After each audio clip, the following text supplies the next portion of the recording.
Evening, everyone. Welcome to today's post-match press conference with Jos Buttler from England. Just a reminder, no recording of videos. You can record audio only.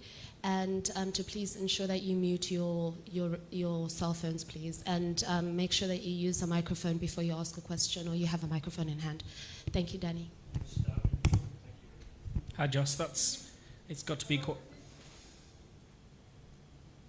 Yeah, we good? Yeah. Jos, that's got to be quite a painful defeat. What are your emotions at this time? Yeah, disappointment. Really tough defeat to take.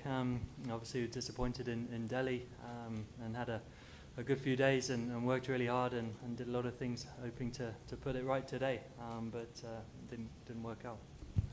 You know, I mean, there's a lot of aspects going on there, but where do you think the game got away from you? Did that Clarkson innings sort of reset the game at that point?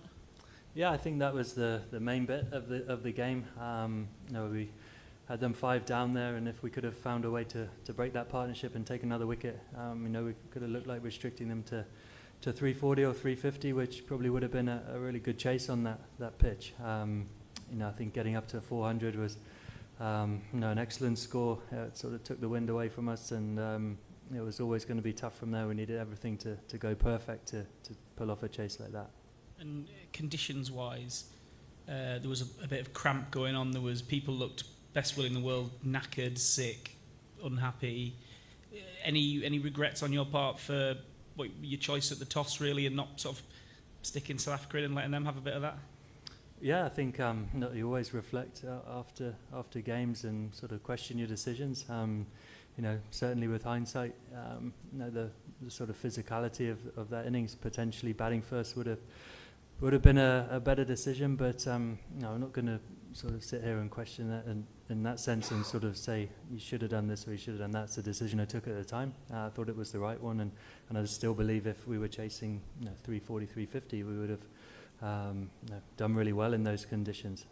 A few things didn't go right. Obviously, Reece picking up a knock and unsure if he was going to come back. So I thought Joe Root did a fantastic job there filling in. Physically it was tough. Everyone's efforts you can't fault anyone's efforts, but Clarkson and Jansen put together a fantastic partnership there.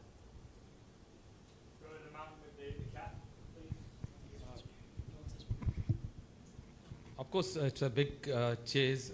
400 is not easy. But did you think your batting will go the way it went? I mean, 170, even that looked very difficult at one time. No, obviously not. With some fantastic players there, and even though it was going to be a tough ask, there's still belief in the dressing room. We'd needed everything to sort of go right to pull off a chase like that. Getting things caught down the leg side, caught leg slip, those kind of dismissals. Sort of feels like it's not going to be your day. How was the sickness issue on the pitch? Who was unwell? It looked as if Rash didn't feel very well, and it looked as if Reece wasn't quite the same bowler after that blow. Was that really difficult to deal with? You needed people to bowl through those issues? Yeah, obviously, Rash was struggling a little bit with the sickness before the game. But felt like he could get out there and perform and performed really well. So credit to him for that. Reece obviously took a nasty blow on his finger, which is, we'll see how that is tomorrow. But the character to come back and try. But physically it was a really demanding innings, and like I said before, with the makes you question maybe. In those kind of conditions, batting first may have been the right call at the toss. And the balance of the side was obviously quite different to what we've become to expect from England. Usually loads of bowling options and batting quite deep. You've gone a different way with that, and it hasn't worked out today. Is it too early to reflect on what you might do going forward with the balance of the side? Yeah, I think sort of try and reflect logically and unemotionally. Tomorrow morning and stuff, I think that's a good time. Yeah, we thought that was going to be a good balance for this game on this wicket, where pace generally is the thing that takes the most wickets here. But we were outplayed, we were short of our best, and that's the result we came up with. And have you had a chance to think about where this leaves England in the tournament? I mean, mathematically, you can still progress, but you kind of need snookers. Is that how you see it? And what can you do to turn it round after 4 games? Yeah, it certainly leaves us in a tough position. There's no room for error from here on in. That's going to be incredibly tough. But we'll sort of sit down and go again. That's all you can do in this situation. Just after 3 defeats out of 4, the manner of defeats, I think this one is the heaviest that England have ever had in terms of runs. How do you kind of maintain that belief? And you talk about being quite logical about it. Logic says that this is a trend now rather than blips. How do you kind of deal with that and keep going?